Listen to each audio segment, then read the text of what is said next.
लैला अलिफ लैला। बगदाद का मशहूर अब्बासी खलीफा हारून रशीद एक ऐसा इंसानियत पसंद हुक्मरान था जो अपनी रियाया का हाल मालूम करने के लिए रात को भेस बदलकर अपने शहर, गांव और गलियों में जाया करता था। इस तरह खुशहाल और जगमगाते हुए बगदाद के अलिफ लैलवी दिन और रातों से बहुत सी अजीबो गरीब, हैरत अंगेज दास्तानों ने जन्म लिया। एक दिन भेस बदले हुए खलीफा हारून रशीद एक गली से गुजर रहा था। सादिका, हमें अंदर जाने दे। नहीं, अंदर नहीं जा सकते। अब क्या होगा? घबराओ नहीं बुशरा। सादिका, हमें अंदर जाने दे। नहीं, नहीं जा सकते। हमें जाने दे। ये मेरे शौहर का घर है। ये मेरे भी शौहर का घर है। तेरा शौहर तो ये आज बना है। मेरी शादी तो इससे 5 साल पहले हुई थी। क्या तू नहीं जानती? 4 बेटियां हैं मेरी इससे। अरे हट, तमाशा न बना। हमें अंदर जाने दे। हमें हमारे घर में जाने दो सादिका।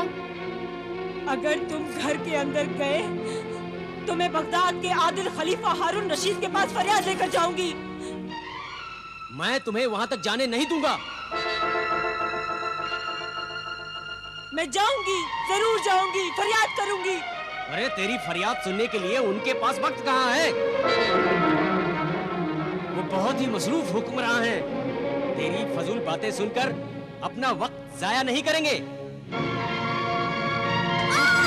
अरे छोड़। मैं अपनी जान दे दूंगी और तेरी जान ले लूंगी, मगर तुझे अंदर नहीं जाने दूंगी, समझी ना?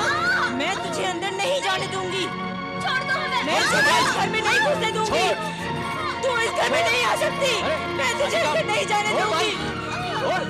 मैं तुझे अंदर नहीं जाने दूंगी। रुक जाओ, मैं कहता रुक जाओ। तुम लोग मत लड़ो आपस में। कौन हो तुम? मैं अमीरुल मोमिनीन खलीफा हारून रशीद का एक अदना खादिम हूं। उन्होंने मुझे हुक्म दिया है कि तुम सब दरबार में हाजिर हो जाओ और झगड़े की वजह बयान करो।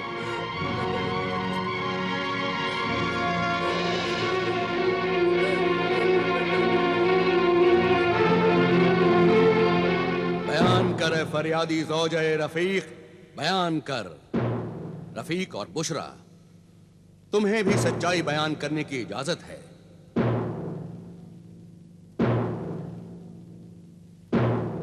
आखिर इस लड़ाई की बुनियाद क्या है?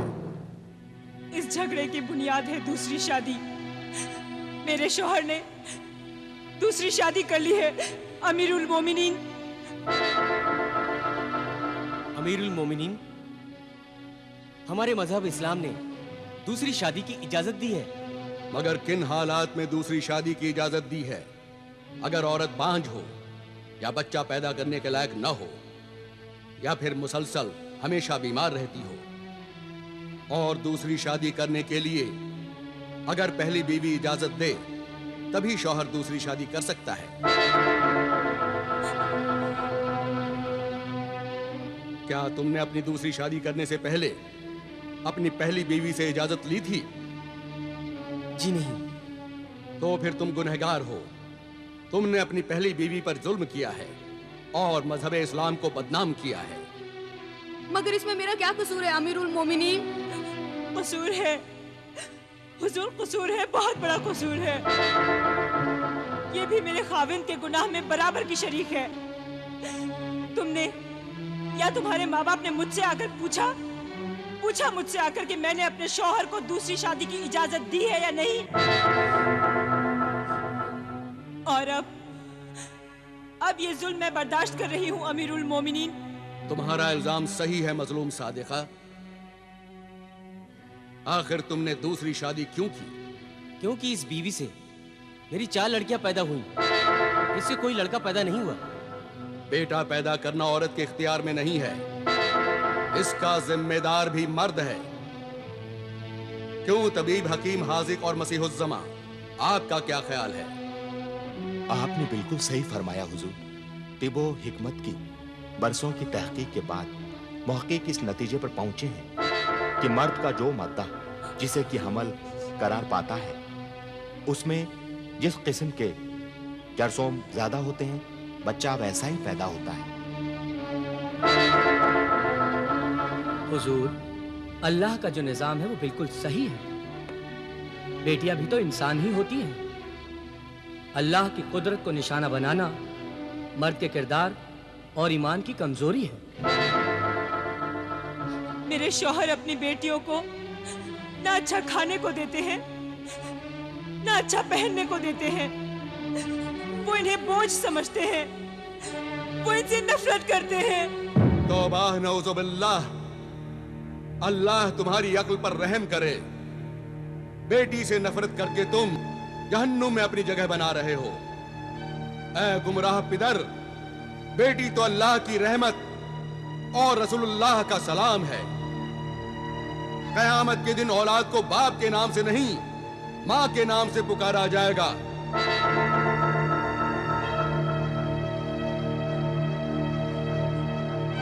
कितना बड़ा दर्जा है औरत का। मां के कदमों के नीचे ही जन्नत है। ये दुनिया औरत के लिए ही बनाई गई है।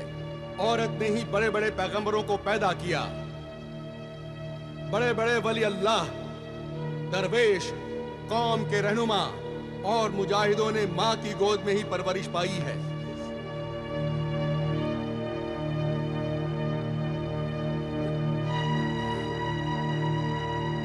जिन कौमों में औरतों को तड़पाया गया, जलील किया गया, वो कौमें भी जलील होकर तबाह हो गईं। दूसरों ने उन्हें अपना गुलाम बना लिया। और तुम ये कैसे भूल गए कि तुम्हें भी एक औरत ने पैदा किया है, और वो औरत भी कभी किसी की बेटी थी। मैं बहुत ही शर्मिंदा हूं। आज तक मैं बेटी को एक बोझ और फकीर समझता रहा।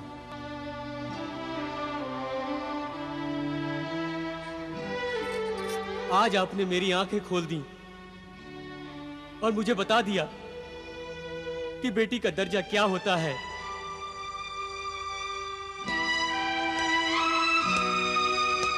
मेरी बच्ची, मैं आज तक इन पर जुल्म करता रहा, इन्हें रुलाता रहा, इन्हें कभी प्यार से नहीं देखा। मेरी बच्चियां, मुझे माफ कर दो। बेटियां तो बड़ी मासूम होती हैं। उनकी छोटी छोटी बातों का, उनकी जरूरतों का, उनके अरमानों का माँ बाप को ख्याल रखना चाहिए। अफसोस तो यह है कि औरत को खुदगर्ज मर्द ने अपना मोहताज बना रखा है। ये बेटियां बचपन में माँ बाप के सहारे पर, जवानी में शौहर के आसरे पर और बुढ़ापे में अपनी औलाद के रहमो करम पर बेबसी की जिंदगी गुजारती हैं। इसलिए मैके की मेहमान, मुसाफिर ये बेटियां अपने ससुराल पहुंचने तक खिदमत ही खिदमत करती रहती हैं। इसलिए अपनी बेटियों को खूब पढ़ाओ, इल्म और हुनर सिखाओ, ताकि वो मर्द की मोहताज न रहें और बेसहारा जिंदगी होने पर इज्जत की रोटी खा सकें। याद रखो, बेटों से ज्यादा बेटियां ही माँ बाप से मोहब्बत करती हैं। मुझे माफ कर दीजिए हुजूर, मुझे माफ कर दीजिए। मुआफी मुझसे नहीं, अल्लाह से मुआफी मांग। अपनी मजलूम बीवी और मासूम बेटियों से मुआफी मांग और जा अपनी बेटियों की बेटों की तरह परवरिश कर।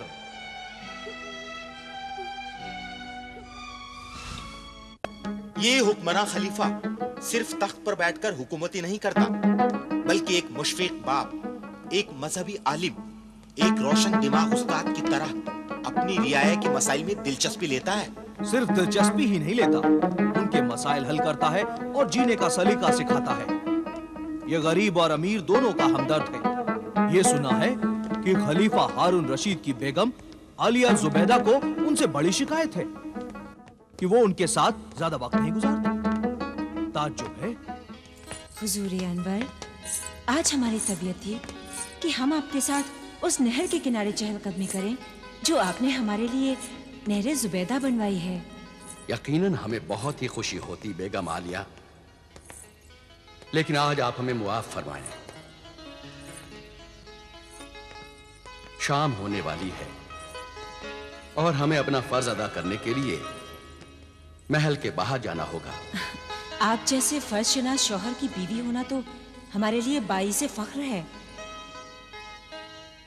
और ये तो हमारे लिए और भी खुशी की बात है कि जो वक्त बीवी के साथ गुजारने के लिए होता है वो भी आप अपनी रियाया की भलाई और खिदमत में गुजारते हैं। इसके लिए तो हम वाकई आपके एहसानमंद हैं बेगम, जो ये कहकर आपने हमारी हौसला अफजाई की है। वाकई अगर शरीक हयात बीवी शौहर के जज्बात और उसके कामों में शरीक हो तो शौहर अपने नेक मकसद में जरूर कामयाब होता है। वक्त हो चला है मेरे सरताज, आप जाइए, देर हो रही है। न जाने कितने मौसम गुजर गए हैं, लेकिन हम आपकी सैरो तफरीह की ख्वाहिश पूरी न कर सके। वाकई हम बहुत शर्मिंदा हैं बेगम, खुदारा हमें मुआफ कर दें।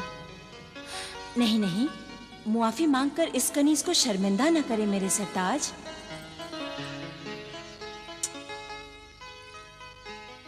जब बीवी अपने शौहर की हर ख्वाहिश को अपनी खुशी बना लेती है तो उसे किसी बात का अफसोस नहीं होता।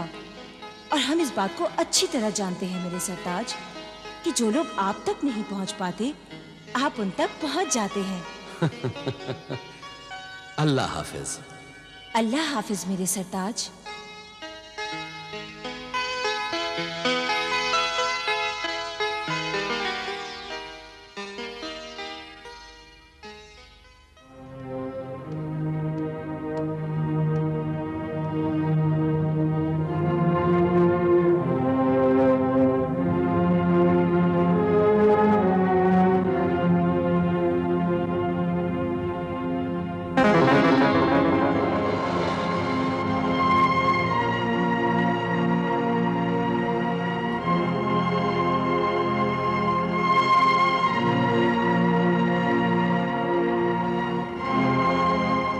चलिए वजीर आजम।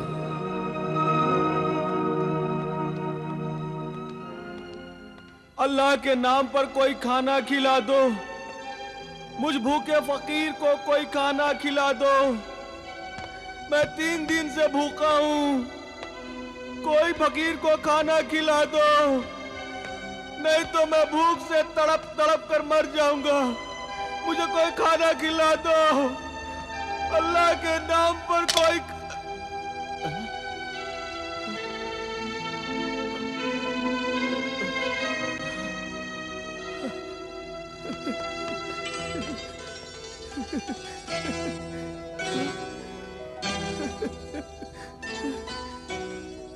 दीनार, 1 दीनार, वो भी सोने का। शुक्रिया ऐ मेरे मोहसिन सखी, तेरा बहुत बहुत शुक्रिया। अल्लाह तुझे खुश रखे।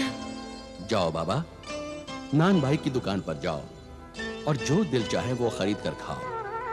खूब पेट भरकर खाना खाना। शुक्रिया है मेरे सखी, तूने मेरा कितना ख्याल रखा कि तूने मुझे सोने का 1 दीनार दिया। तू चाहता तो चांदी का 1 दिरहम भी दे सकता था, मगर तू जानता है कि मैं 1 दीनार लेकर अपनी मनपसंद का खाना अच्छे से खाऊंगा और इसमें से जो रकम बचेगी वो मैं बचा कर रखूं ताकि मैं आइंदा भी भूखा न रह सकूं, पेट भरकर खाना खा सकूं। शुक्रिया मेरे मोहसिन सखी, तेरा बहुत बहुत शुक्रिया। मेरा शुक्रिया अदा करके मुझे शर्मिंदा न कर। शुक्रिया तो उस अल्लाह का जिसने मुझे इस लायक समझा कि मैं तेरी खिदमत कर सकूं।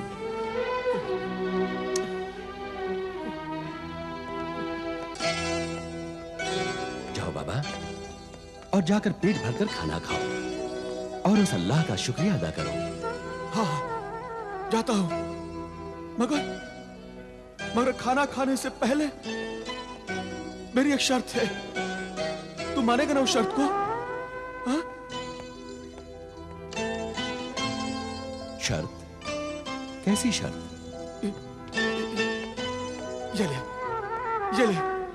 ये कोड़ा ले और मेरी पीठ पर 3 कोड़े मार। 3 जब तू 3 कोड़े मारेगा तभी मैं खाना खाऊंगा। क्या तू पागल है नाबीना फकीर? नहीं, मैं पागल नहीं हूं। मैं पूरा होशो हवास में हूं। ये कोड़ा ले और इस पीठ पर मुझे 3 कोड़े मार। ले, जिसने मुझे भीख दी है, जब वो मुझे कोड़े मारेगा तभी मैं खाना खाऊंगा। नहीं, मैं तुम्हें कोड़े नहीं मारूंगा। मैं अपने हाथों से ये जुल्म नहीं कर सकता। जाओ बाबा और जाकर खाना खाओ। तो फिर ठीक है, मैं खाना नहीं खाऊंगा। जाओ बाबा, तुम हमें परेशान कर रहे हो। अरे परेशान तो तू कर रहा है मुझे। ये ले कोड़ा और मेरी पीठ पर 3 कोड़े मार। रहम कर, मुझ भूखे पर रहम कर। नहीं, मैं तुम्हें कोड़े नहीं मारूंगा। नहीं, तू नहीं मारेगा कोड़े? ठीक है, फिर अपना ये दिनार भी ले ले। मुझे नहीं चाहिए तेरा ये दिनार। अल्लाह के नाम पर मुझ भूखे फकीर को कोई खाना खिला दो। अल्लाह के नाम पर कोई खाना खिला दो।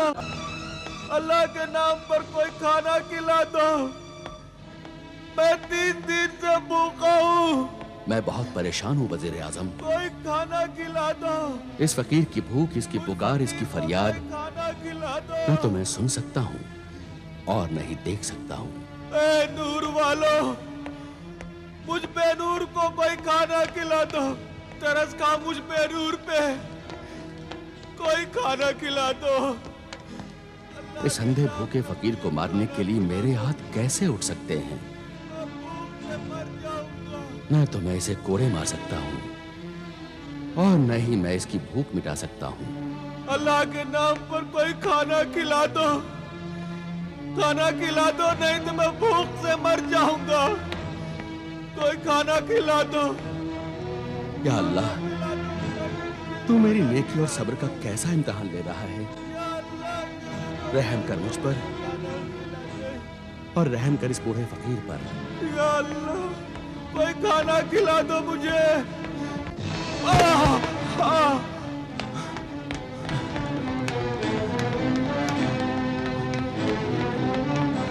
अरे बाबा, बाबा, बाबा, उठो बाबा। बाबा, कौन हो तुम? मैं एक तालिबे इल्म हूँ। बगदाद में जो कुतुबखाना है, वहां किताबें पढ़ने के लिए आया हूँ। अरे तुम वही हो ना जिसने मुझे सोने का दिनार दिया था? है तालिबे इल्म, इस बगदाद शहर में तुझे इल्म तो मिल जाएगा,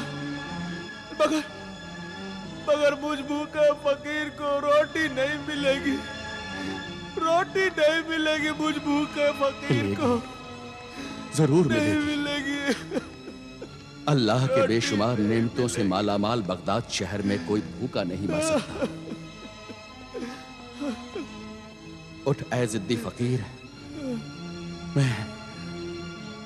मैं अपने इन बेगुनाह हाथों को गुनहगार बनाऊंगा। मैं तुझे कोड़े मारूंगा और तुझे खाना खिलाऊंगा। तो तू मुझे कोड़े मारेगा? शुक्रिया मेरे मोहसिन सखी, तेरा बहुत बहुत शुक्रिया। ये कोड़ा ले और मेरी इस पीठ पर 3 कोड़े मार। ले मार कोड़े। या अल्लाह, मुझे मुआफ करना। मार, जोर से कोड़े मार, तभी मैं खाना खाऊंगा। मार। या अल्लाह, मेरी तौबा है। अल्लाह, मुझे मुआफ करना। मार, दूसरा कोड़ा मार। मार मेरे नेक नफस मददगार, मार। तीसरा कोड़ा मार, जल्दी मार।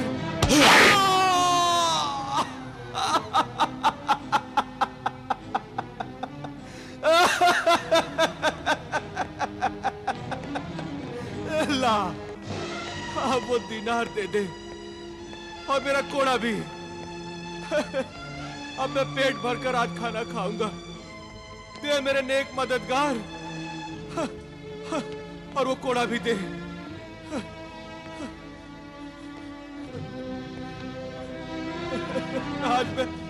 आज मैं पेट भरकर खाना खाऊंगा, पेट भरकर खाना खाऊंगा, मैं पेट भरकर खाना खाऊंगा।